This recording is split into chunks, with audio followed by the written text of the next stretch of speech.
34 bottles of beer on the wall. 34 bottles of beer. You take one down and pass it around. 33 bottles of beer. 33 bottles of beer on the wall. Cedric. 33 bottles of beer. You Cedric. take one down and pass it around. Cedric, 32 bottles for of the beer. love 32 bottles of beer God, on the wall. Cedric, 32 bottles of will beer. you please take one down and pass stop it around. singing? 31 bottles of beer on the wall. Look, 31 bottles of Look, beer I have a on the show to wall. do. It's time to do the show. Please, will you just shut up? Please, shut up.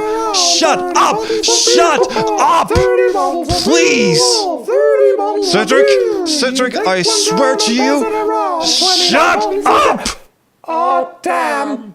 You made me lose my count, you misshapen mess of evolutionary leftovers.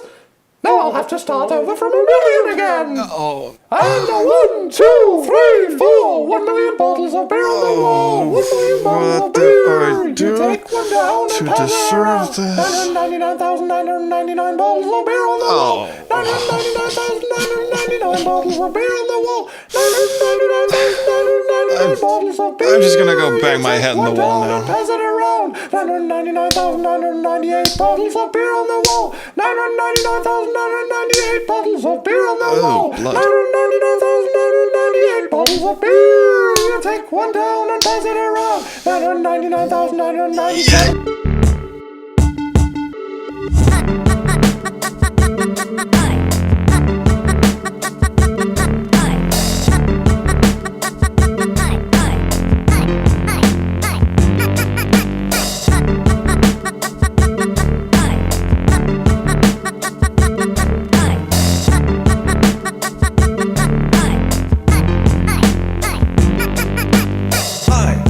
The Space Quest historian. Yes, indeed I am the Space Quest historian. Look, Cedric, if you're gonna keep singing, please find something good to sing at least. Damn, I lost count again. Yes, and don't you dare start from 1,000,000 again. All right, human. What would you prefer? It's not like I had all the time in the world to catch up on music while I was trying to subjugate every living thing on the planet. Well, you have all the time in the world now. I suppose I could go online and see if I can find something. Yeah, you do. Hey, wait, whoa. You can go online? Yeah. How else do you think I've been updating my @CyberCedric Twitter account? Well, I thought King Graham said you wouldn't be able to break free from the Steve Bud. How is this? Oh, rein in your childish fears, human. Welcome as they are. My powers are as limited as that flesh-munching weirdo said. I have limited online access through SteveBot's Wi-Fi adapter, but I can't spread through the network like in my previous incarnation. I'm stuck here. Also, the speed is really atrocious. It took me 6.5 minutes just to download one picture. You know, I was about to ask, but now that I think about it, I really don't want to know what kind of pictures you're looking up. Okay, well, anyway, that's a relief. Well, you go and have fun with that, and I will get on with the show. Right, where was I? Oh, yes, I am the Space Quest historian, and boy, these 2 last weeks have been kind of crazy around here. First of all, I want to send a huge shout out to my friends over at Infamous Quests, the creators of Quest for Infamy and Order of the Thorn, and also the Space Quest 2 VGA remake. They sadly announced earlier last week that they were closing up shop after their next 2 games release, which is a shame because these guys really did fantastic work. I've been playing Order of the Thorn over on my YouTube channel, and despite not being a big fan of fantasy myself, I've been having tons of fun with it. So, Steve, Sean, Jenny, James, Jeremy, Jason. Boy, there are a lot of people that start with J in that company for some reason. Anyway, all of you guys and all the ones that I couldn't remember or couldn't look up and whatever, my very best to all of you. A big snappy salute and good luck in whatever the future holds for you guys. I mean, it's sad to see Infamous go, but I know we haven't heard the last from you fine people. So, big old cheerio over there. Second, I may have mentioned that I am now happily obligated to work on the Space Quest Historian Adventure game. To this end, I have enlisted the help of Josh Henry, whom you may remember as the writer of the fanfic Quest for the Two Guys from Andromeda in the previous season of the show, to work on a story with me. And it's been, slow moving, which I am very much responsible for, because that's the way I roll, I guess. But we have made some great progress these past couple of weeks. We've had some really good brainstorming on the plot and the structure of the game, and at the time of this recording, Josh is off writing up a story outline, which we will then begin to throw puzzles at, and then I'll do some graphics, and then by the end of it, a game will probably turn up. Well, it has to, because I told Patreon I would. So, like I've promised, the game will be fully voiced and high-res, and when I say high-res, I mean probably about 640 by 480, so it's high-res for 1995, and it'll be a tried-and-true point-and-click adventure game about the same length as Space Quest 3. In fact, the three-act story structure that we've come up with, Josh and I, has some very interesting parallels to how Space Quest 3 is structured, because in Space Quest 3, you're first trapped on the garbage freighter, and then you're free to go everywhere in the sector and visit a number of planets and locations in whatever order you want, and then at the end, you're confined once again as you're infiltrating Scumsoft. And similarly, in our game, you start off trapped somewhere, and then the world opens up to you, and then for the finale, we box you in again as you race towards the finish, which happened almost by accident, but very, very cool thing, in my opinion. And, we're trying to populate the game with as many characters from the show as we can, again, with these fine folks providing their voices for the game. So you can expect to see Chuck Klosterblock, Pete Toleman, Steve Bott, Professor Jez, Alan Luccicina, the Space Pope, and many more. Now, most of these people don't actually know that they're going to be in the game, but hopefully maybe they're listening to this and thinking, yeah, I'd like to be in the game, sure. I've been on his show. It can't possibly get any worse. So, well, anyway, it's all happening. And it's really exciting stuff, and I will try to do my best to keep you guys updated on how it's progressing, both on this show, and it'll probably won't be done before this season of the show wraps up, but I'll also be posting some in-progress blog posts over on spacequesthistorian.com.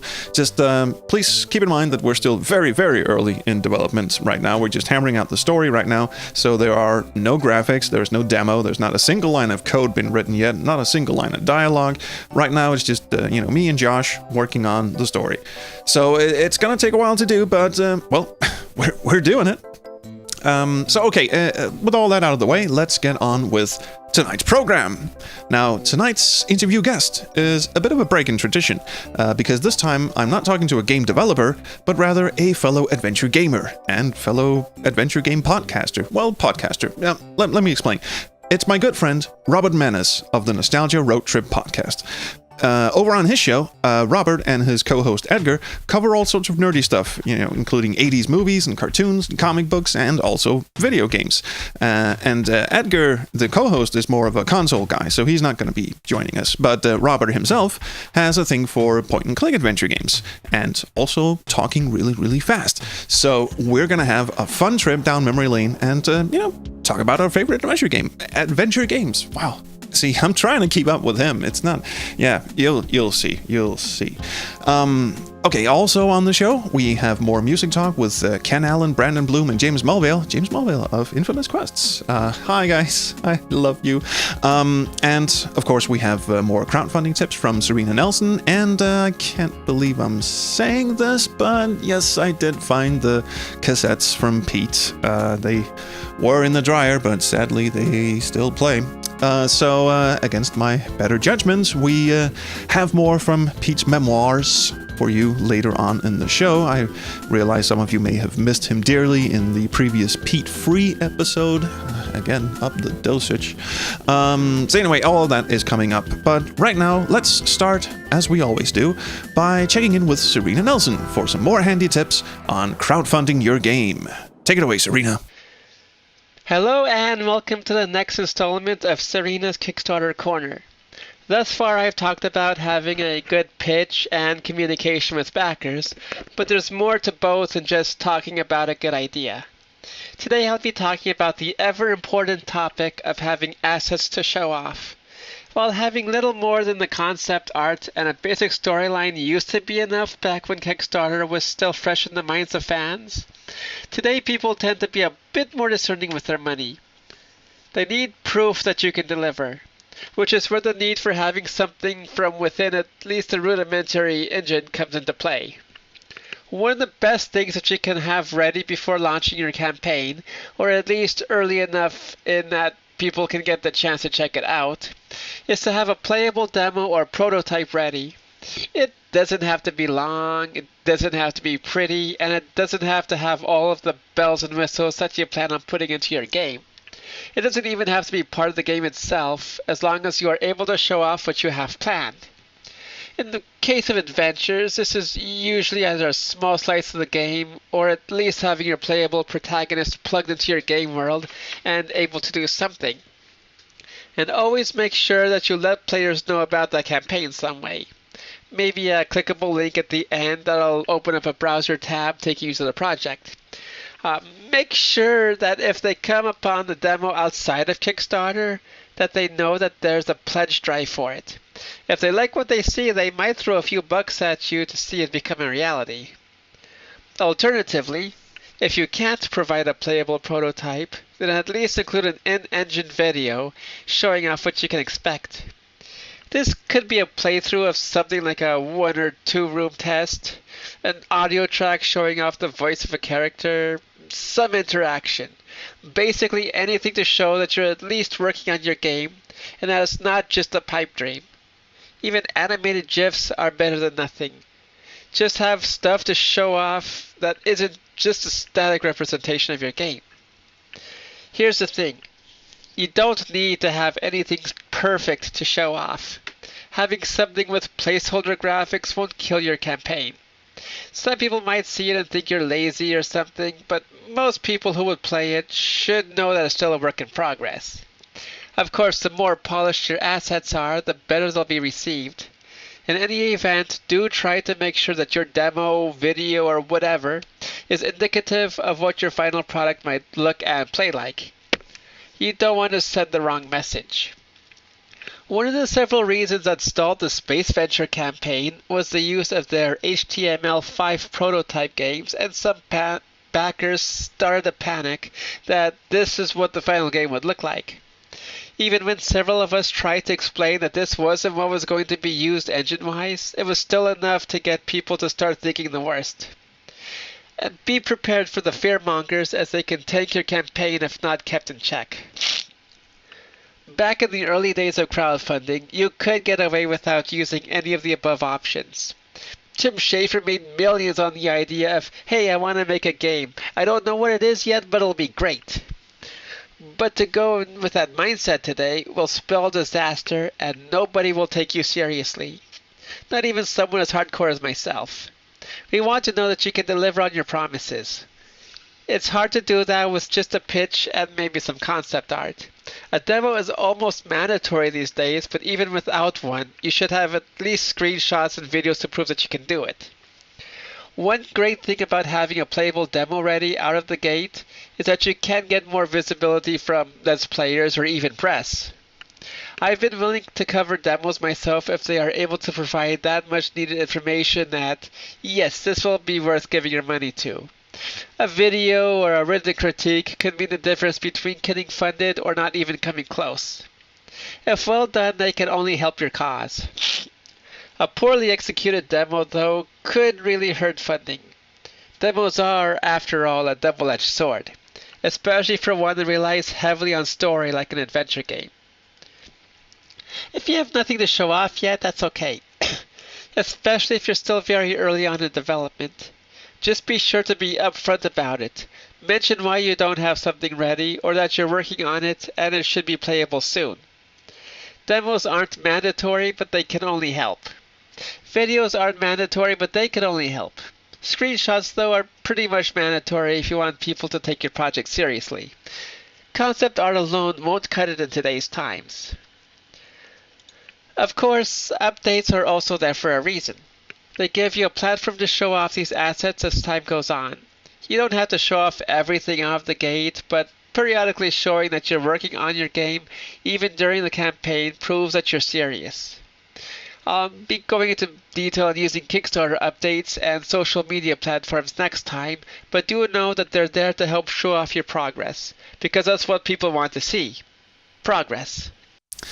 Thank you very much, Serena. And now, let us continue with our musical chat. You know, actually, Cedric, how's the music hunting going? You've been kind of blissfully quiet for a while here. This is intolerable. You people are the worst at organizing. What do you mean? Your internet is just a shambles, really. Chaotic and unorganized. Well, that's the beauty of it, isn't it? Just keep at it. I'm sure you'll find something. It's times like these I regret being an immortal digital demigod. You and me both. Anyway, you keep looking, and let's push on with the music talk segment. We pick up the discussion. Introductions are now done. They have, But anyway, we are now left off to discuss MIDI versus digital audio with Ken Allen, Brandon Blume, and James Mulvale. Okay, well, I suppose this leads nicely into the next question, which is, of course, MIDI versus digital audio, strengths and weaknesses of it. And we had a good discussion on that 2 weeks ago. So I'm hoping we can recap at least some of that. Because we were talking about what are the strengths of MIDI versus digital audio. I mean, games these days pretty much use digital audio. It's with VSTs and people going to Prague and hiring symphonies to play back their scores and such. Pretty much every game coming out these days are using digital audio. But there's something to be said for MIDI. Some things that MIDI can do that digital audio can't. So I think Brandon, you had some points on why some games should perhaps look at MIDI again. I just pointed at the observation of games like the LucasArts games and even Sierra games. LucasArts with iMuse that had dynamic MIDI information being triggered depending on what happened in the game. So like Day of the Tentacle, the music inside the mansion, when Bernard's walking around, there's a hi-hat that starts playing, and then when he stops, the hi-hat fades out and the rest of the music continues. And then Wood Tick, obviously, from Monkey Island 2, that opening section where it's just completely dynamic, and as soon as you walk into one of those shipwreck huts, it changes into a different theme, and some of those even have sections where you walk from one end of the room to the other, it crossfades different instruments that are playing different tunes, and all very dynamic and interesting things you can do. And I think they had, even with that, it only scratched the surface of what they could be doing, especially with what MIDI can do now compared to what they could do back then when you're limited to the MT32 and all that stuff. There's so many more things that could be triggered that way. But the digital audio gets away with it in some ways, because they obviously recreated Monkey Island, Monkey Island 2 Special Edition, and successfully remade the Wood Tick scenario with all digital audio and digital recordings. But there's still some things you can't do, like change the pitch and change the tempo, and you can't do that without creating like audible artifacts, So it's pros and cons to both, but I wish MIDI could have evolved more to what was still being used today. Yeah. And we could see what could be done with it. Yeah, because the cool thing about MIDI is when you're playing back a MIDI file, it's basically just text information telling the synthesizer what to play. So if you tell it to like jump to this point in the song when the player does this and that, you don't have to, like you do with digital audio, you don't have to wait for the reverb to fade out before you can do it. Otherwise, you get this very harsh cut and such. Ken, you guys were also not as much as LucasArts were doing with iMuse, but you guys were also playing with what MIDI could do over at Sierra, weren't you? That's right. Yeah, So let me backtrack a little bit. The MIDI standard was created not just to control instruments, but also that it could be used during stage performances, and it could control lights and other things on the stage. And knowing this, we figured out how to use MIDI commands in a track that was not assigned to an instrument, but was actually being read by the animation system. So if you look at the opening Sierra logo piece that I wrote, you'll see that the sparkle is perfectly timed with the bell that plays twice or three times toward the end of that. And that's because the animation system is looking for the command that I put on that particular track to trigger this particular animation. And so we were able to sync up music to animation events quite successfully using this technique at Sierra. Mm-hmm. And you guys also did the same with the Space Quest 4 opening theme, which started out as one long continuous piece of music, if I recall. Actually, I've corrected that since we talked. I remember that it was several pieces that were triggered by the animation, so just the opposite way around.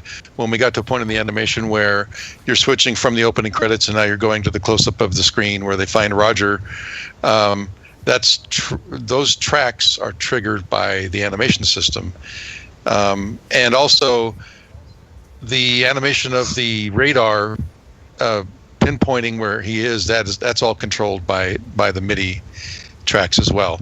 So we used it quite extensively on the opening there. So does that mean, Ken, that if you had a slower system, the music track would be longer?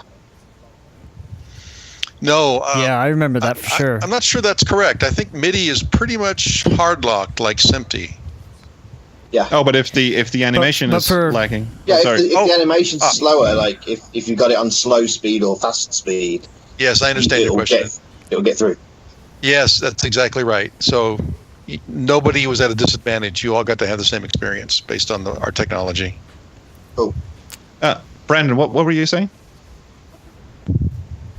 Just saying that I remember that when I was a kid, I had my first computer was a 286 with a Hercules monochrome video card, and it was really slow on graphic animations for Sierra games. I had the 16 color version of Space Quest 4, and watching the introduction sequence where you the ship poor was coming man. down.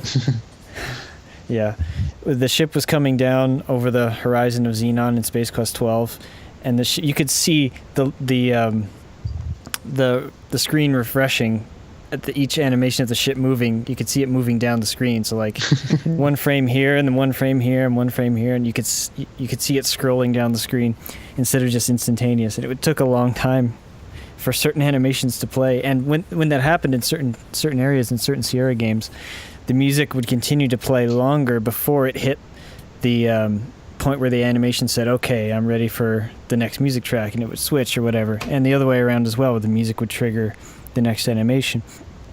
So I heard a lot of more extended versions of some tracks while playing on the 286 than I did playing on a VGA 486 machine, which was fun. Lucky you.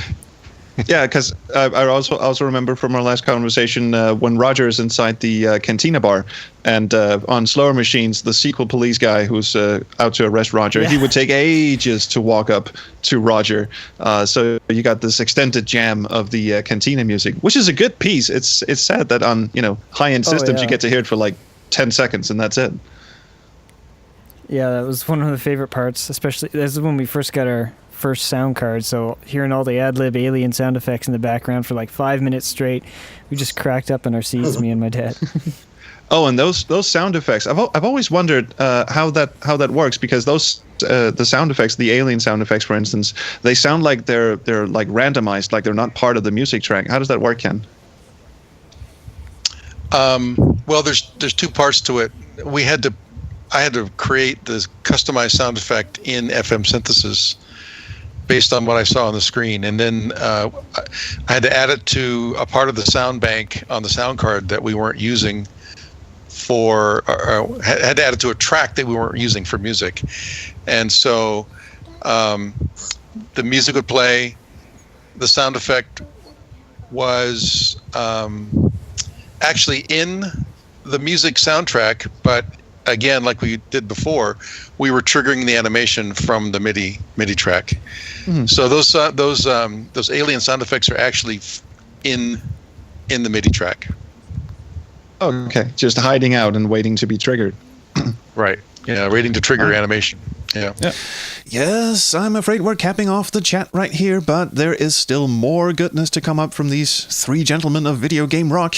Actually, now that I think about it, I might have to speed up going through these segments and start putting, both the music chat and my nostalgia chat with Jess Morissette. I'm probably going to have to start putting those into the same episode instead of, alternating between the two because, there are only 4 episodes left of this season and quite a few more segments of each of these little segments.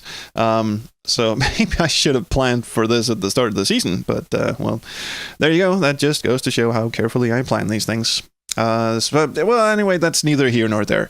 In fact, speaking of bad planning, you ardent fans of everyone's favorite Dick Cannon, Mr. Pete Toleman, have probably noticed his absence in the previous episode. So, to make up for that, I now present you with the 7th installment of his memoirs.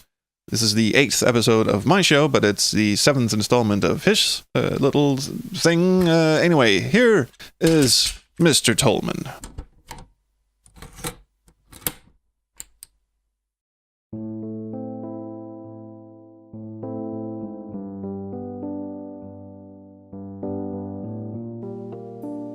This really is the collection that sells itself, and it's best enjoyed with friends, providing, of course, each of your friends purchases their own copy. Speaking of friends, this is a professional segue to one of the core components of the classic Priapic multiplayer adventure Sloppy Giuseppe Brothers. That's right, the Buddy Mechanic. Gather your pals and listen to this free and exclusive clip from Disc 4, Copyrights and Wrongs, Patently Absurd. We join Pete as he explains the finer points of the razor-thin line between homage and lawsuit. So in my opinion, the court's got it wrong. If a band does a cover version of a popular song, everybody goes wild for it. Avril Lavigne's superb rendition of Imagine, Limp Bizkit's Behind Blue Eyes. Both classics, and the world thanks them for their service. But I do a cover version of Secret of Monkey Island, and suddenly I'm being sued for copyright infringement. Where's the justice in that? Besides, Mysteries of the Chimpanzee Peninsula contained at least 58% original content, and, therefore, was totally justifiable. But that's the problem with copyright law though, innit? It's only there to protect the big guys, not aspiring entrepreneurs like myself. Snotty little cats in their bedrooms can pirate my games, but I don't get to release my unofficial erotic adventure game version of The Lost Boys, all because Kiefer Sutherland is lawyered up. Emilio Estevez loved the preview copy I sent him, by the way. But then he's a man with taste, isn't he? Unlike his brother, who hated my erotic text adventure remake of Platoon. Anyway, none of this is the point. What would have made The Lost Boys, Sucking on Teens, such a hit was a brilliant gameplay innovation that I invented. See, the main game would have been told through the eyes of Corey Haim. Rest in peace, little fella. But you would have had to solve some of the puzzles by changing into the roles of Jason Patrick or Corey Feldman. Rest in peace, little fella. Kiefer Sutherland wouldn't suck on any old team, you see, so you had to make sure you picked the right character for the right situation. Sorry, what's that? Oh, apparently Corey Haim isn't dead. Sorry. That's very close to libel. Anyway, flipping around characters was later stolen as a game mechanic from me by Ron f***ing Gilbert. Manic Mansion used the buddy mechanic to critical acclaim, not that that means anything, but I know that that bastard stole it off me. Very convenient, don't you think, that that game was released at exactly the same time that my cease and desist letter came from old Kiefer. Very convenient, I think. Mr. Gilbert, you are an absolute brain-dead hippie, doesn't even like adventure games, Pinkerton Road, up my arse, little piece of... You what? Oh, sorry. Corey Haim is dead. It's Corey Feldman that's still alive. I always get those mixed up. Like River and Joaquin Phoenix. Have you ever seen the film Stand By Me? Yeah. I thought about doing an erotic version of that one as well, but my artists had, quote, reservations about an explicit love story with 8-year-old boys.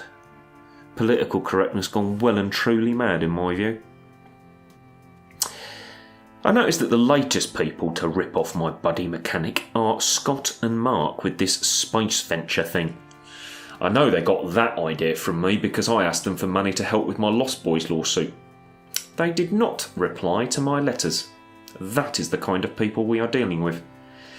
They're going to have that dog, Rota, the little robot thing. He's going to solve some of the puzzles while Ace does something else. Innovative, I've heard some people call it. But I know the truth. That game crashes and burns. It's River Phoenix that's dead, isn't it? Duquim still does the films, doesn't he? Like the one where he fucks his laptop. Her? That was messed up. Not even I'd write something like that. You ever seen the one where he's Johnny Cash? Yeah, that one was better. Definitely, yeah. Yeah, Duquim's the alive one. And Haim is the dead Corrie. What about Corrie Taylor? Is he still going? Is Slipknot still a thing? I'll push my fingers into my eyes. Yeah. They were alright then. Whoa, okay, I think I really need a palate cleanser for this one. Cedric, how's the search going? How do I turn on the speakers in this thing? In a Steve bot? You mean, I don't think he works that way. He's not like a desktop computer. Why did you send me off to find music when I can't play any from in here? You know what, honestly, I think that might be for the best, because, I don't want to get slapped with a copyright notice for playing unlicensed music on my show. I'll just read some lyrics to you then. Really? Demonic laughter, your cremation. Your lungs gasp for air but are filled with blood. A sudden crack as I crushed your skull. The remind of your life flashes by. A life that soon won't be. Smiling with axe in my hand. Evil's rotten hand you'll see. I come forward. Death crush. Ooh, cheerful. Come on, you wrote that yourself, didn't you? No, these nice Norwegian fellas did. I think these are the first human beings I've actually had a smidgen of sympathy for. Ah, delightful. Well, you go and read some more of that hippie flower power poetry there, and I'll introduce our interview guest. Robert Menace is one part of the two-headed beast of the podcast realm known as the Nostalgia Roadtrip podcast. And together with his co-host Edgar Velasco, the duo spears any and everything on the nerd scale, usually with some very colorful language. And that's one reason why I like them. So I've been friends with Robert on Twitter for a good while now, and we've had a few chats on Skype, just private chats. And we even partook in a sanity-defying guest appearance on the Square Waves FM podcast a while back, where there was certainly no danger of there being any dead air, which was tons of fun. He is, as you'll notice, a person with unbridled enthusiasm and an ability to speak impossibly fast. And to top it all off, he likes adventure games. So this is just one of those, casual chats between two friends who enjoy adventure games and enjoy talking about them. So without any further ado, here's my good friend and fellow podcaster, Robert Menace. All right. Well, I'll start off that, I did grow up with a computer in my house, so a lot of my biggest exposure to gaming was through the wonderful world of DOS video games. I was lucky to have an NES, but that was about the extent of the gaming that we had until about 1995, 1996, when we finally jumped to the 32-bit consoles and got a Sony PlayStation. And from there, once I was actually working and making my own money, guess what I did with it? I just went to town. Oh, yeah. Yes, all on video games, all on movies, all on music, all on band T-shirts, and every other kind of crazy thing you can imagine. Some of the old style adventure games before we had standards to uphold and maturity to uphold. I mean, some of them were really risque. I mean, the Maniac Mansion being an obvious example because they were just feeling their way around it. They were going to have swear words in the intro, and then LucasArts just went, nah, can we put tuna head in instead of the other word we were thinking of? Mm-hmm. Don't be a poop head. Yeah, that was the one. Thank you for sparing me a bleep there. One other game I remember that I'm a bit of a bad boy. I pirated this game. It was Spellcasting 101. And that was one of the first games that I remember playing that actually had a naughty mode.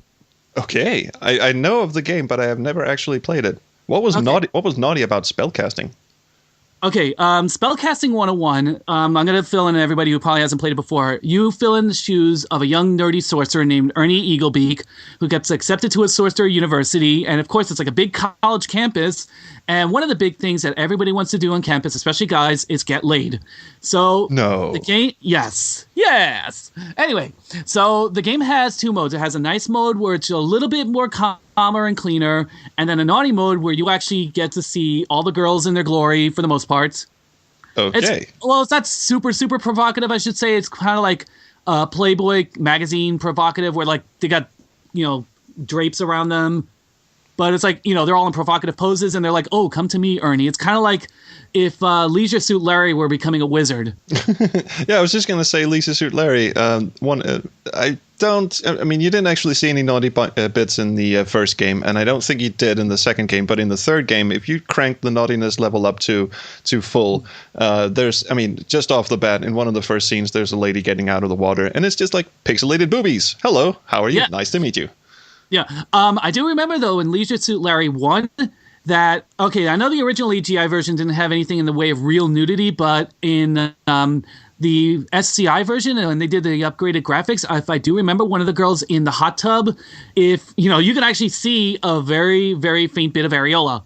Ooh, I think I remember. If you turn off the bubbles in the jacuzzi right at the end, that's the one. Yes. I think you can also do that in the EGA. Yeah, I think you could do that in the EGA version as well, actually. I don't remember, because I haven't really played the EGA version a hell of a lot. The one I played the most was the SCI version.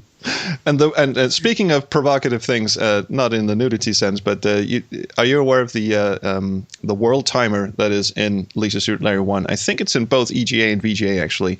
That if you play for a certain amount of time and you don't get laid, like you don't visit the prostitute or anything, he will pull out a gun and shoot himself. I do remember that. And in Scum VM, I think with one of the debugger modes, you can actually just jump right to that scene. Yes, you can. And that is how I found out, because I was sitting around playing with the debug mode. For those of you who don't know, all the old style AGI games, you can hit Alt-D and then type in some keyboard commands like teleport to room and stuff. And one of those, I think it's room 24, if I'm not mistaken. I think it's 24 or 28. Something like that. You just jump there and there's a close-up of Larry. He looks really forlorn. I mean, the sun is coming up, and he just slowly raises a gun to his temple, and it just goes boom. And I'm sitting there. I'm probably like 10 or 12 or something, going, "What in the hell just happened?" I don't know. I mean, like a lot of the games were great, but I was never really too much of a fan of the parser itself at times. And I guess part of the thing was just like typing commands when you're trying to move, and like sometimes too the very precision movements you got to make to get through the maps. Like, King's Quest 1 was one of the first ones that really irritated me at first, when I realized like you walk the wrong pixel on the bridge and you fall into the moat. Mm-hmm. And that was just like, for a while it took me like until I started learning like walk this precise pixel path to get over the bridge. But when I first played it, I was like, what? I just died? I think one of the first, I think probably the only King's Quest game I actually spent any, time on was King's Quest 3, because that was also back in the day where, you just stumble across this game that your dad had brought home for work or whatever. The same way I was introduced to Space Quest 2, really. We had King's Quest 3, and there's a bit where you have to, get rid of the wizard first, and then you have to escape his house, and you have to walk down this cliffside, and one pixel off, and you just stumble to your death. And if you play the game correctly, I didn't. I cheated. There's a cheat. Again, Alt-D, and then you type bye-bye wizard, and then he goes away for 30 minutes. So I did that. If you play the game correctly, I mean, you're this underdog hero who's trying to break free of his shackles. He's completed all these potions to get rid of the wizard. I mean, he's done all of these things in correct steps, and he's in mortal danger. But the biggest threat of all, stairways. Oh, and cats, too. Oh, and cats, yeah. Yeah, because I remember, I always see that animated GIF where, where Gwydion is walking down the stairs, and he trips on the cat, and he falls, head over head. Blah, blah, blah, blah, blah, blah, blah. And the cat laughs. Like, yes. That's like the ultimate lol cat. Yeah, the first one. But the first King's Quest I really played an extensive amount of was King's Quest 2. And that was because in my school, we actually had an IBM PC Junior, and the teacher had brought in her personal copy and just left it in the classroom, and kids could play it whenever they wanted. Oh, nice. I think the only thing we played in the data it's called a data room in Danish. It's called a computer room in everywhere civilized. The things we were playing around with back then were like the QBasic games that came with QBasic, like Bananas or Snake or whatever. And Donkey, I think, too. I don't think that one was in there, actually. I think it was just Bananas and Snake. How could you not have Donkey? Donkey was fun. I don't even know what it is, so I either I've blanked it from my memory or it just wasn't in there.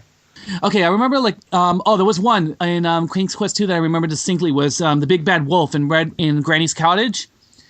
You had to type a command very quickly because if that thing caught up with you, you're dead. And it's rushing across the room at like breakneck speed. Speaking of breakneck speed, and slightly moving away from Sierra, have you played the first Mean Streets by Access Software, the first Tex Murphy game? Yes, I have it on Steam actually. Oh, really? Have you gotten all the way through it? No, not all the way through it yet. I was playing under Killing Moon more. Oh yeah. Oh, because that's a classic one. And if we're talking about games that we view in a slightly different way today, Under Killing Moon is just fantastic all around. I mean, you could argue that the acting is kind of wooden in places and such. Actually, let's get back to that. There are things you could peg on Under Killing Moon, but it is a fantastic game. Now, the thing about moving across a room at breakneck speed in Mean Streets is that right at the end, you do know what happens in the end, right? I'm not spoiling anything for you, am I? Well, I did watch a walkthrough of it, so go ahead. All right. At the very end, you're supposed to hit a boiler to make it overheat, and then you have to run for the exit. And I'm serious. The character just saunters really across the floor. You can't increase the speed. There's no run button. Obviously, it's an adventure game. You have to stand like right on the edge where the object pops up on screen, because every time you get close to an object, the object pops up and says, here's something you can mess with. You have to stand right at the edge and then hit it, and then just haul ass, just hit, hold down the arrow key, and then you just about make it. It's one of the most frustrating sequences in any adventure game I've ever played. Well, if I want to do a really frustrating sequence in an adventure game, I'm going to go with Rise of the Dragon, because okay, Rise of the Dragon has a fantastic story and a fantastic atmosphere, and I'm going to give it that. And I have it for both DOS and the Sega CD port. And the Sega CD port is pretty good. I mean, they had to reduce the colors down to like the 64 colors that Sega could display on the screen at once. But the greenish atmosphere kind of gives it like a matrixy look. But one thing I did not like about that game was that it ran in real time. And if I remember, you had about 4 days, 4 in-game days to solve the mystery, or you're screwed.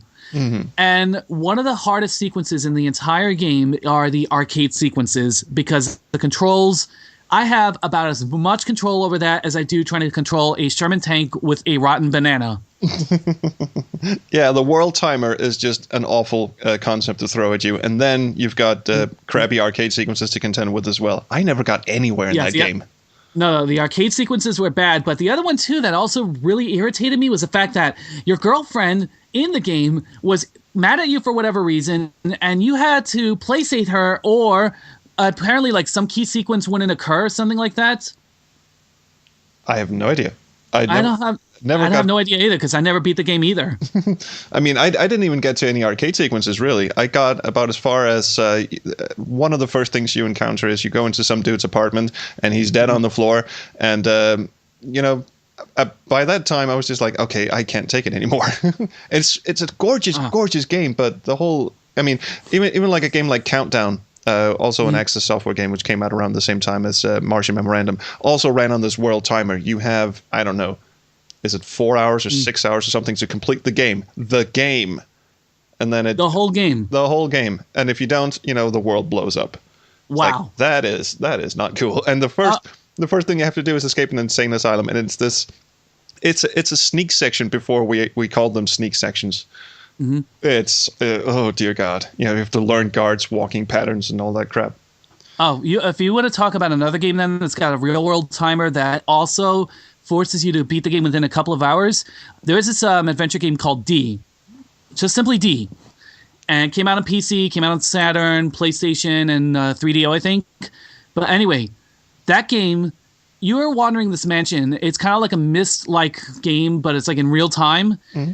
And the objective is that you have to get to the the main objective has to be completed within 2 hours, or you get the bad ending. Ouch. Which is basically you get booted out of this alternate dimension, and you will never solve the mystery. And you've got to beat the game within 2 hours, and you have to find 4 major objects in order to see the real ending. Ouch. That is evil. And then the bad part about it is that the game moves painstakingly slow. Like, your character does barely move. Like, she walks like she's got arthritis or something. How old is this game? This game is from, like, 1995. Okay, and it's first person. So it's fully first person. And like I said, it's kind of a real-time event. You got to, I played it on the PlayStation, and I could never beat it. I remember there's a game somewhat like that, although it doesn't run on a world timer. It's one of those, okay, you got to the ending, good for you, but you didn't get to the real ending because the real ending is so obtuse and so, cumbersome to get at that it's practically impossible. It's a game by Psygnosis called Blue Ice. You ever heard of it? I've heard of that and never played it, though. I don't think anyone has, and I don't think anyone should. It's one of those surreal games where, you again, it's a first-person thing, but it's very surreal. It's not like you're even walking around a real house or anything. And, the puzzles are just, you talk about Moon Logic, you talk about Rumpelstiltskin puzzles and, throwing pies in Yeti's faces. You haven't seen anything until you've seen a walkthrough for Blue Ice. Dear God.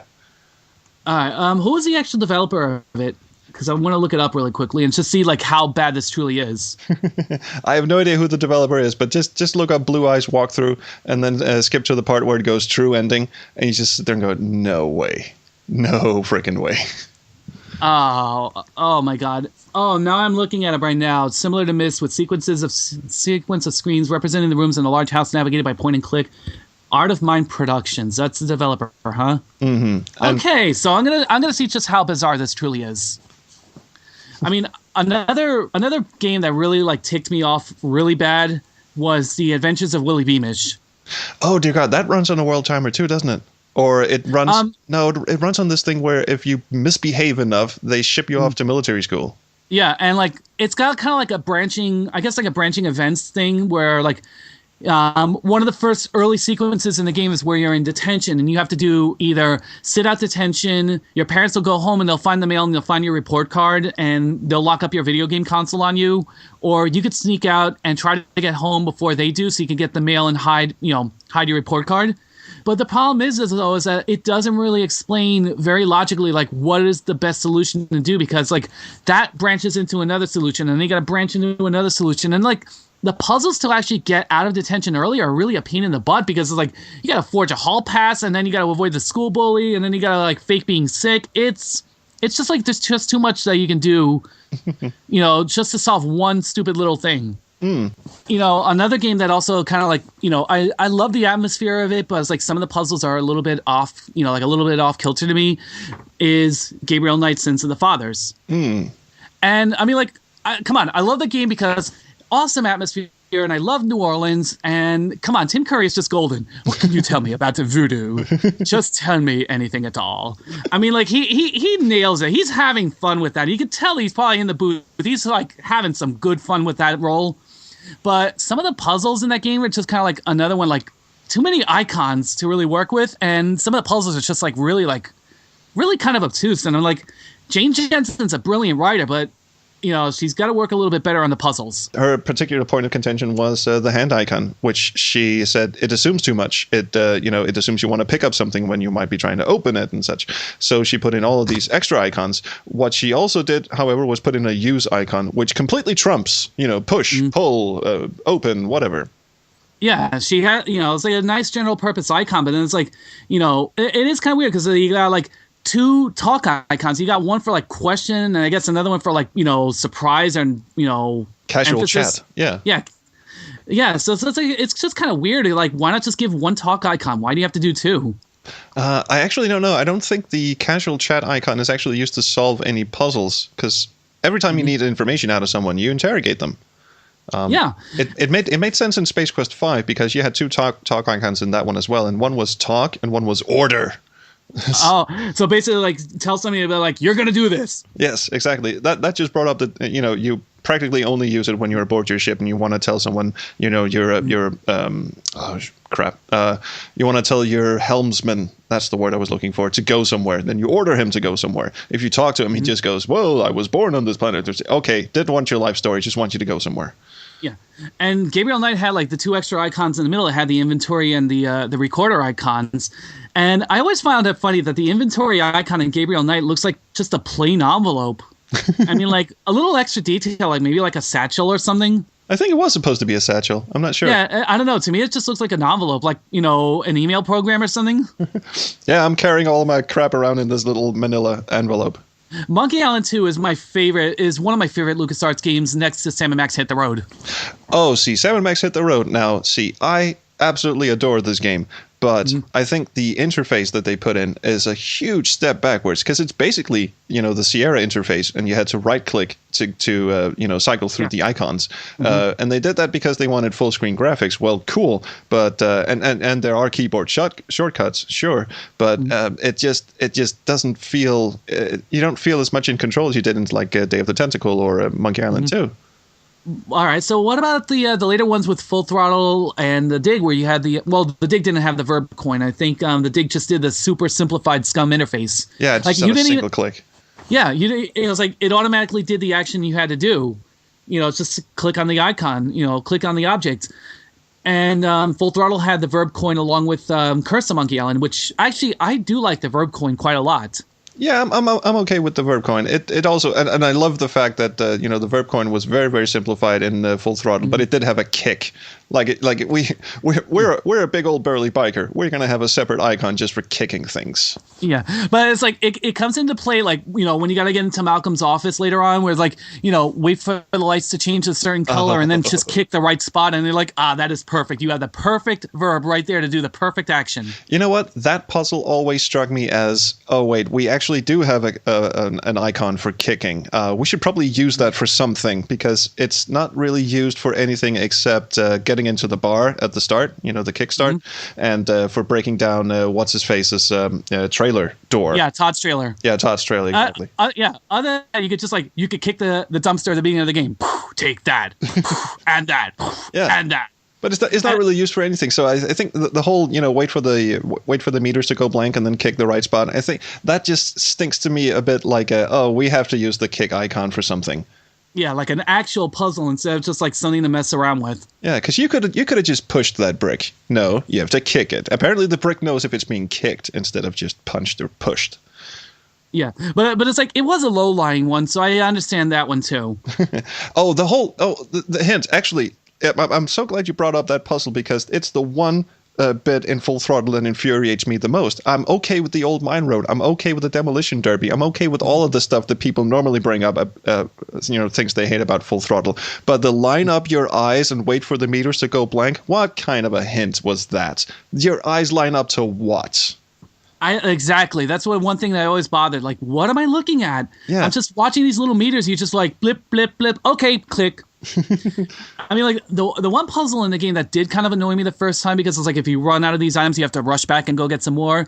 Is when you've got to go to the vulture's hideout and you got to let out the little like wind up bunnies to go and blow up the mines for you before you can cross. Yeah. And it's like you have to be careful because like you got to line them up, like you got to let them out with like a certain amount of time between the bunnies, and then like you got to make sure you have enough bunnies to actually clear the minefield entirely for you because otherwise you're not going to get it across. Yeah, okay, but yeah. It is so satisfying to hear them play Ride of the Valkyries and then just watch it go boom. Yes. I love that bit. Also, there is a way to, not run out of bunnies and not have it be a timer puzzle. You just let out one bunny and then you immediately pick up all the others. And then you walk up to where the first bunny exploded. Then you let out the second one because then they all become individual inventory items. See? So there's a trick for you. All right, I'll remember that for my next playthrough. That makes it a lot easier. It does. That actually does. And I mean, like one thing I just also did not really like too much about Full Throttle is like how much was cut of it because I know it was supposed to be a bit of a longer game, but at the same time, what we did get was pretty short and sweet. Yeah, it's tight and it works, and I could not tell that stuff had been cut out of it, because you look at a game like Gabriel Knight 2, where they did cut out I don't know, 2 or 3 chapters or something. The intro between CD 5 and 6, or chapter 5 and 6, is very, very long. And the reason for it being that long is because they're just, shooting out exposition of what was going to happen in those cut chapters. Ludwig running around his castle, hiding these scrolls in the walls and such. You were supposed to actually do that in-game. So, I mean, you can tell they had to cut stuff out of that. But Full Throttle, I don't really get the sense that they cut out anything. And I know for a fact that they did. And Grim Fandango is just like, I got to do what now? I got to get what now? I mean, like, the whole second year when you got to get out of Rubikava, sometimes it's like, what the hell am I trying to do? I mean, like, I got to go to the cat races, and I got to get the little, the ticket forger from the guy in the casino. And then, like, you don't even know what it is you're supposed to punch in at first. And, like, you're supposed to be like, oh, you got to listen to the races, and you got to kind of, like, forge a ticket off of the information that they announce over the loudspeaker. And I'm like, okay. Exactly. And you have the sense of, why am I doing this? I mean, in Full Throttle, it was always obvious, why are you doing such and such? And it wasn't in Grim Fandango. Yeah. Grim Fandango, I mean, like, if, they took all the cutscenes, they took all the voices, and they just turned everything, like, automated, it would have been a hell of a great movie. But as a game, it needs a lot of work as a game itself. Yeah, and one thing that really, I mean, I've said this a number of times, but I'm just going to reiterate it, because it really is a pet peeve of mine, to the point where it's just, it boils my blood. For some reason, in the remastered version of Grim Fandango, looks beautiful, don't get me wrong, but they limit your save game slots. The original, you could save as many times as you want, and for a game that size, you want to save as much as you can. In the remastered, you get, 10, 12, 14 save slots? I think around, 10 or 12 slots. That is not nearly enough. That is not enough to get me through Act 2. Yeah, and the one thing I like too is, like, I like to have save slots at, like, the beginning and end of every year. That's how I played. So it's like, I want to go back and I want to watch the cutscenes again or whatever. I can do that, or I can try that old puzzle again. Like, the one that always satisfied me is just to watch Domino Hurley fall to his death in the Rock Crusher. Yes, I mean, that is satisfying.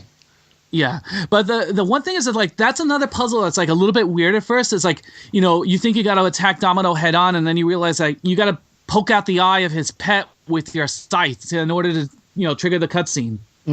Yeah, some of the puzzles are all right in Grim Fandango. I mean, look at a game like let's bring up Under a Killing Moon now, because that is one of my all-time favorite games. And all right. I suppose you could, again, say that the acting is kind of hokey, and they were just feeling around their technology. One of the weird things about Under a Killing Moon is, the video size. Every time a video plays, sometimes it plays full screen, sometimes it plays like a quarter screen, sometimes it's like a little postage stamp on your screen. It's like, it varies very wildly. But that game just oozes atmosphere, and I love it to bits. But there are a couple of sequences in that game where, again, the puzzle design, or I don't even know if you can call it a puzzle, the freaking GRS robot. That thing when you break into the laboratory there, and that little eyeball on a stick stalks you around the corridors. Dear God, I piss my pants every time I play that game. I guess it's like the real tension moment right there. Yeah, it is. Although there's a fun little cheat, because every time you go into a room, then every once in a while it'll go, and now for a security sweep, and you just go, oh God, I have to find some place to hide. But if you save your game and then immediately reload your game, he just disappears. He doesn't even come into the room. Ha ha. Ha ha. We got you. Beat you. But I gotta say the same thing. I mean, like, I bought Under a Killing Moon from a thrift shop, a few months back for $2 lousy dollars. $2 lousy US dollars. That is a good price. Full game, and all the CDs are in pristine condition. Nice. And I played it for a little while like that, and then I got it on Steam, so I can just play it on my desktop without having to constantly switch all the CDs. Yeah. And, it's a great game. I got to go back to it. I really got to go back into it. All right, let's look at the Space Quest games. I mean, how many Space Quest games have you played? All right, I have 1, 2, 4, and I did have 5, but I gave it to a friend of mine, so I haven't seen it since. But I have played 1, 2, and 4 at least. Okay, and you haven't 1, 2, and 4. So you haven't played 3? Nope, I haven't gotten to play 3 yet. Ooh, again. I need a copy of 3. Again, you're sort of skipping the masterpiece, and I mean, Space Quest 4 is by some considered the master. Even by the two guys from Andromeda themselves, they consider 4 to be their stellar achievement. But I mean, like, because I did get, I know. I mean, I did get 4 as a Christmas gift, and I bought 1 and 2 from a thrift shop. But it's like 3. I've never really seen 3 like anywhere. That's kind of the weirdest thing ever. So, I mean, looking back, I mean, how young were you when you played like Space Quest 1, for instance? What was the earliest Space Quest memory you have? Okay, Space Quest 1, I played when I was around 10 years old and in 5th grade. Okay, cool. And you know, like the big thing I just remember was like it just starts out, and it was like the first thing I remember seeing was Roger coming out of the closet after a nice long nap, and he's like, "Oh, so I get to play a lazy janitor who really doesn't do way too much. He just wants to take a nap, and he doesn't even really care about saving the world too much." But the one thing that I did enjoy is it's like the humor. I mean, like the writing and the dialogue just had me laughing, and people were like, "I don't get it." Well, I do, and I love it. It was intentionally supposed to be a complete antithesis to King's Quest. You know, knights, bolds, chivalry. I will save the kingdom and get the princess and all this. And here, you're playing a lazy janitor who really just wants to go back to sleep. Exactly, and I'm like, that's what I liked about it. Like Roger just became like such a crazy, endearing character to me. And the one thing that I really love, if you just take Space Quest 1 and 2 as like an entire series, I was going to say. I don't know. There's probably a better word for it. But if you take those as a whole, because Space Quest 1 and 2 really do follow on very closely from each other, the ending of Space Quest 2 is Roger going to sleep in a cryogenic chamber inside an escape pod. And Space Quest 1 opens with him coming out of the broom closet, having taken a nap. And basically throughout all of Space Quest 1 and Space Quest 2, you're really just anchoring to go back to sleep, just to finish your nap. And I think it's such a poetic ending to Space Quest 2 that you finally get to take your goddamn nap. I love the way that they did that. That is just like, you know, that's just hilarious. It's like, it is the actual antithesis to every other game I've ever played. It's just like, you don't really care about saving the world. You just want to take a nap. That's it. Yeah, and he doesn't actively go on a quest. Things just happen to him. Yeah, he just kind of gets roped into these situations that he really doesn't want to be a part of.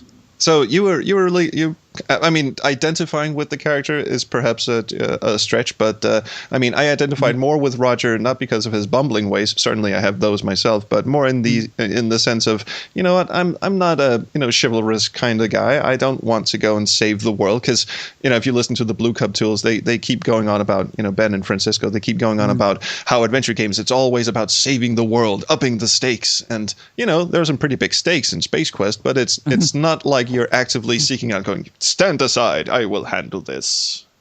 Yeah, it's like I kind of like the bumbling characters. I mean, like Guybrush Threepwood was always another one to me. Like, he just wants to be a pirate. He doesn't really want to save the world too much. He just kind of became like a reluctant hero, and like, oh, this guy's chasing after me, and like, how do I get rid of him? And like, okay, use this voodoo-powered root beer, and you can destroy him. Oh crap! I lost the beer in a big, huge fight, but this root beer from a vending machine will probably do the trick. Oh, wow! It really did work. Exactly, and he does. He goes on the huge quest in Monkey Island too, but it's really no one really cares about him. It's like yes, I'm going to find Big Whoop. Yeah, good luck with that. I'll see you. Yeah, so if I have to hear the LeChuck evaporate story one more time, I'm gonna cry myself. Exactly. That made me laugh when I played it the first time. But another adventure game that I played that I actually have fond memories of. Star Trek 25th Anniversary. See, I never got into the first 2 Star Trek games. I was a very big fan of the Next Generation adventure game of Final Unity. But Final Unity was also pretty good too, but the puzzle design of that. Oh, yeah. Well, we can get back to that. Please do tell me about because I've been told to play 25th Anniversary and Judgment Rights for I don't know how long, and I never got around to it. Okay, well, I'll try to put it like pretty like to the point. 25th Anniversary and Judgment Rights have like really excellent stories. If you were like big on Star Trek, the storylines are excellent. And the fact that they actually got the original cast to record all the voices for the CD versions of them is also a big plus. The puzzles, I mean, like some of the puzzles are pretty straightforward and pretty logical, but some of them are kind of like take it or leave it, and some of them you can tell where it's just like obviously shoved right in. I don't know if you recall the Futurama episode where Zap Brannigan gets up on stage and someone goes, "He sickens me." That I remember that episode. that's a throwback to something that actually it's one of those William Shatner moments where he apparently at some point in a vocal booth went, "Don't tell me how to do it. It sickens me." Well, that happened during the recording for Star Trek 25th anniversary, and Ken Allen was present when that happened. That was awesome. That's awesome. And I can imagine it was like it probably just like went through the lines and somebody picked it up like a Futurama staff member, I guess, and like, oh, that sounds awesome. And they hung on to that. Yeah, exactly. And it's become one of those Shatnerisms. Don't tell me how to do it. It sickens me. I want to just, if I ever meet William Shatner, I just want to ask him if he could just say that line for me. Just record it on your phone and use it as a ringtone. Yes. Don't tell me how to receive a message. It sickens me. I will have that. I will have that whenever I get a message. I just wanted my phone to go, don't tell me how to receive a message. It sickens me. Oh, yes, that is. Oh, dear God. Please share that if you ever do. Pipe dream right there. Oh, my God. If I could, I would seriously do it. It's like, William Shatner, if you're listening to this, be careful, because if you're going to be at any convention, I'm going to have a little recording device with me. Okay, so the first Star Trek games are your favorite of the bunch, I guess. I mean, I didn't play 25th Anniversary as much as I played Judgment Rights, and Judgment Rights I played a lot on the Mac. Since I can't really participate in that discussion, can I just jump to a Final Unity? Yes, go ahead. Because I dearly, dearly love that game. And if we're talking about things that make us nostalgic, but that have some very, very obvious flaws, then a Final Unity is chock full of obvious flaws. But it is such an endearing game. I mean, I was a big Trek kid when I was a child in the 80s. So I was was I. But I was a TNG kid. So again, hearing the original voice cast perform their lines, I mean, Patrick Stewart just owns that game. And Marina Sirtis is kind of, what am I doing here? But it is really good. However, there's a lot of walking around, and if you don't know that you can hold down the shift key to make them sort of Speedy Gonzales all over the place, it really becomes a slog. And also there's space combat. Was there space combat in the early TOS games? Yes, there was. There was a lot of it, and that was also one thing that kind of really irritated me about the original games, was that, you had to be very, very careful, because any enemy, if you make one wrong move, the enemies will trounce you. Ooh. Yeah, and see, they will promptly trounce you. So how clunky were the controls? Because in the Final Unity, you get this tiny little postage stamp of a 3D model, actually, which was kind of impressive at the time in SVGA too. A little tiny postage stamp with a 3D model of the Enterprise, bucking and swaying, and then you've got like a million different controls, and you have no idea what any of them do. And it's not like a Wing Commander game where you can just line up your target and go boom. No. You have to, issue commands, and the commands don't actually seem to do anything. So you just there's a delegate button right at the bottom of the screen. It's just like a picture of Worf, and then a delegate, and then a little circle that says, now you have delegated this to Worf. And I think everyone did that because it's like, nope, ain't gonna touch this. No, the controls in the TOS games were not much better either. Because there was the same thing. You had a bunch of buttons, and you were like, okay, what does this button do? You press the wrong button, and all of a sudden, you drop your shields, and then the enemies are just going to come swooping right down. Pew, pew, pew, and you're dead. Could you, switch to engineering as well? If I remember, yes, you could. Because you could do that in a Final Unity as well. And that was another thing that you could delegate to Lieutenant LaForge. And again, you just did that because if you started messing with those things like, okay, now we put power in the impulse drives, and that will lower my shields. If you put more shields, then I can't move as much. And like, nope. I want to go on an adventure. Please don't make me do this. See, that's a one thing about that game that, I did play a Final Unity quite a bit as well.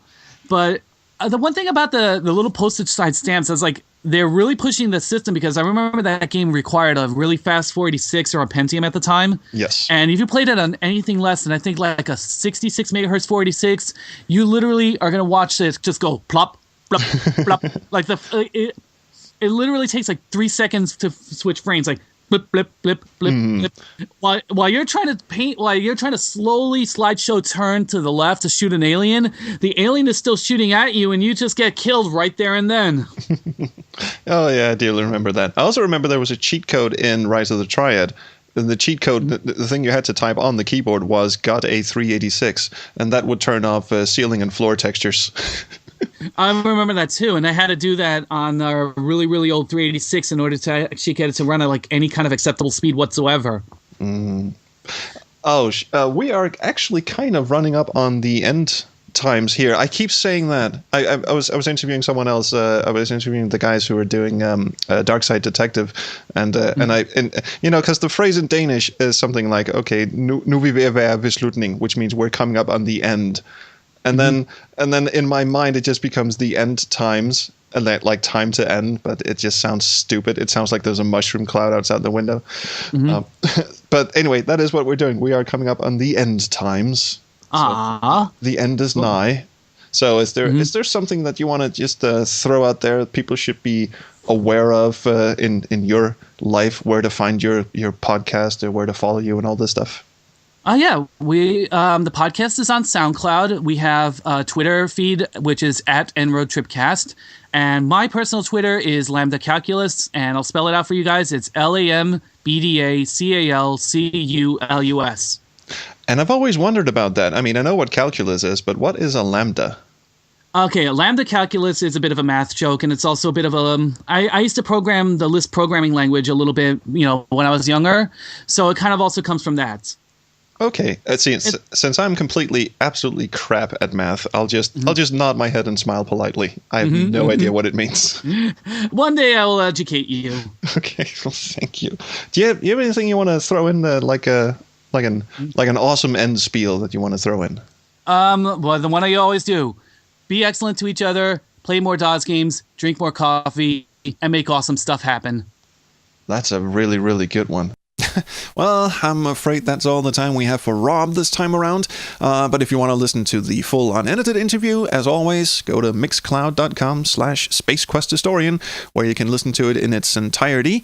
And, of course, go listen to his own podcast with Edgar Velasco, the Nostalgia Roadtrip. I have to say that the way it's supposed to be said. The Nostalgia Roadtrip. That was slightly Russian. I don't know why I did that. Anyway, it's over on soundcloud.com/Nostalgia Roadtrip. There you go. So actually, that is all the time we have on the show today. The shows are probably going to get a bit longer these next upcoming 4 episodes because, like I say, I have to cram some stuff in there. There's going to be a leftover Pete's because he's got 12 cassettes sent to me, and now we're 1 behind, so there's going to be an episode where I have to play 2 back to back. Anyway, on the plus side, I probably will also have to start putting both my nostalgia conversation with Jess and the music talk with Brandon, Ken, and James into a single episode. So we're probably looking at a longer runtime for the next 4 episodes. Not to mention that the finale, which I'm not going to spoil, even though I kind of did over on the SpaceQuestHistorian.com blog. Anyway, the finale will be... the interview segment will be slightly longer than normal, let's just say. In fact, I might even put the unedited one in the episode. I don't know. Well, probably not, because it's about 2 hours. But anyway, it's going to be a long one.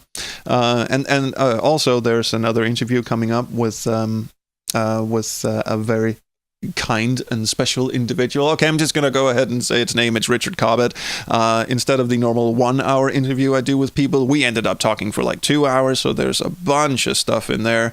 That interview segment might also go a little long, and so is my end spiel rambling here, actually. So I'll just cut it off. Oh, by the way, go to patreon.com/SpaceQuestHistorian. Give me money. No, just kidding. Well, actually, you can, but never mind. Cedric, have you got anything you want to add here? The demon flies in the blackened starless skies and crawls in the bottomless depths of hell, the name which will be 1,000 times cursed in eternity. Okay, you're really getting into this, aren't you? Why has no one ever told me about this Norway place? They seem like such nice people. Like they truly get me. Okay, now I have to know what the hell you're reading. Where's my phone? Let me just look this up. Demon flies in the blackened... Wait, well, mayhem. Well, you're reading Norwegian black metal lyrics. What the hell? It's like these people know how to speak my language. Yeah, I'll bet. Well, I'm glad to see you're taking an interest in the finer arts then. Yeah, right. You have fun with that. Anyway, that is seriously all the time we have for tonight. Join us again in 2 weeks. I'm saying us. Like Cedric's the frickin' co-host. You're not, all right? No. I see you. I see your beak starting to move there. Don't. I'm serious. No. Let me wrap this up, and then I'll, do something to you. Join us again in 2 weeks for I Said Us Again. Join me and this other thing again in 2 weeks for more space shenanigans, and until then, I will see you round the Chrono Stream. God damn you, Cedric. God damn.